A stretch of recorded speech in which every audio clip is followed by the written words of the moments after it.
Welcome to hit and cook channel. நாம் இன்றைக்கி ட்ரெடிஷ்னலான சுசியம் எப்படி பண்ணுறதுன்னு பார்க்க போகிறோம். இதுக்கு தேவையான இன்க்ரீடியன்ஸ் எல்லாம் டிஸ்கிரிப்ஷனில் இருக்குது, நோட் பண்ணிக்கோங்க.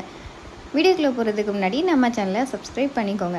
சுசியம் பண்ணுறதுக்கு ஃபஸ்ட்டு ஒரு பவுலில் 1 கப் அளவுக்கு கடலைப்பருப்பு நல்லா வாஷ் பண்ணிவிட்டு கூடவே தண்ணி சேர்த்துட்டு 2 மணி நேரம் ஊற வச்சு எடுத்துக்கலாம்.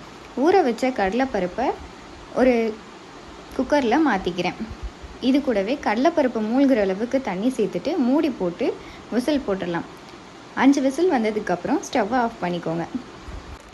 நீங்கள் கடலைப்பருப்பை ஊற வைக்க மறந்துட்டிங்கன்னா விசில் விடும்போது எக்ஸ்ட்ரா 7-8 விசில் விட்டுக்கோங்க. அப்போ தான் பருப்பு நல்லா குலைவாக வெந்து வரும்.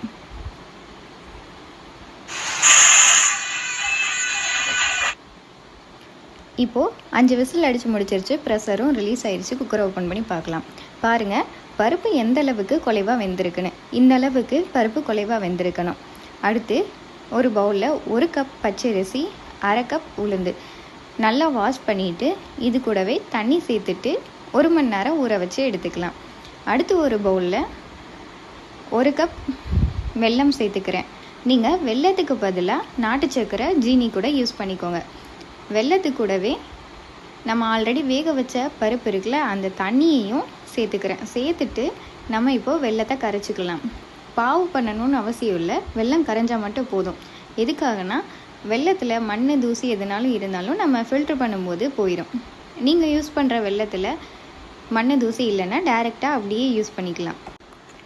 இந்த சுசியம்மை சீயம், சுழியம், சுசியம், சுவியம் இப்படி ஒவ்வொரு ஊர்லேயும் ஒவ்வொரு பேர் சொல்லுவாங்க. ஆனால் எல்லாமே ஒரே டிஷ் தான். உங்கள் ஊரில் என்ன பேர் சொல்லுவீங்கன்னு சொல்லிட்டு மறக்காமல் கமெண்ட்டில் சொல்லுங்கள்.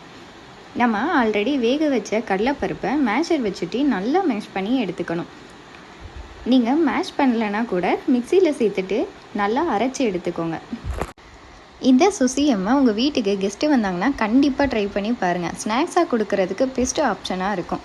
அது மட்டும் இல்லாமல் எல்லோரும் விரும்பி சாப்பிடுவாங்க. வெளியே கிறிஸ்பியாகவும் உள்ளே சாஃப்டாகவும் ரொம்பவே சூப்பராக இருக்கும்.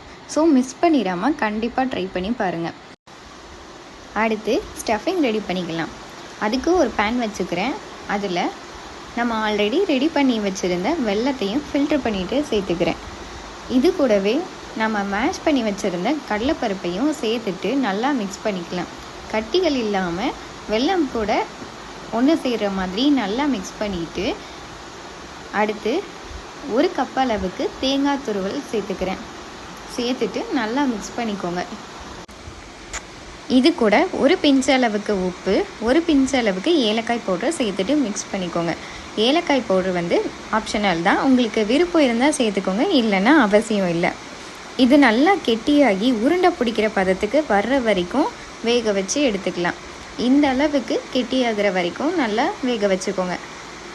அடுத்து மாவு ரெடி பண்ணிக்கலாம். நம்ம ஆல்ரெடி ஊற வச்ச பச்சரிசி, உளுந்து இது ரெண்டத்தையும் ஒரு மிக்ஸி ஜாரில் மாற்றிக்கலாம். இது கூடவே தேவையான அளவு தண்ணி, தேவையான அளவு உப்பு சேர்த்துட்டு இந்த அளவுக்கு நைஸாக அரைச்சி எடுத்துக்கலாம். மாவு புளிக்கணும்னு அவசியம் இல்லை, இன்ஸ்டண்ட்டாக ரெடி பண்ணி யூஸ் பண்ணிக்கலாம். அதை ஒரு பவுலில் மாற்றிக்கோங்க.